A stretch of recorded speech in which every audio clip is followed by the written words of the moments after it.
So hi! Welcome and welcome back to my YouTube channel, and for today's tutorial, ituturo ko sa inyo kung paano nga ba mag-log out ng account sa ating WhatsApp app.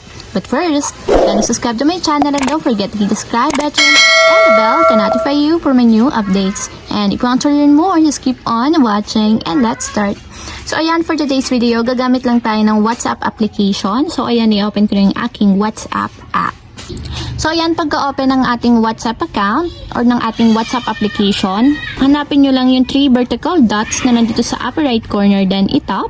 And then tap nyo lang dito is yung settings. And then after nyan, dito sa settings, i-tap lang natin dito yung account. And then after nyan, dito sa account, para ma-log out yung inilagin natin dito sa WhatsApp, so pwede nyo ditong i-tap yung remove account. So tap nyo lang yung remove account. And then automatic yan, pag itinap nyo yung remove account, mawawala siya dito sa WhatsApp ng inyong mobile device. So depende naman sa inyo guys kung gusto nyo siyang i-log out lang or pwedeng i-switch account.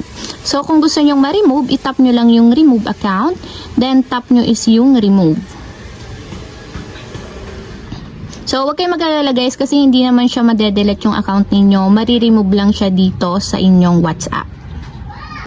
So ayan guys, after nyan, magkakaroon ng checkmark kapag successfully na yung pagre-remove ng account niyo dito sa inyong WhatsApp application.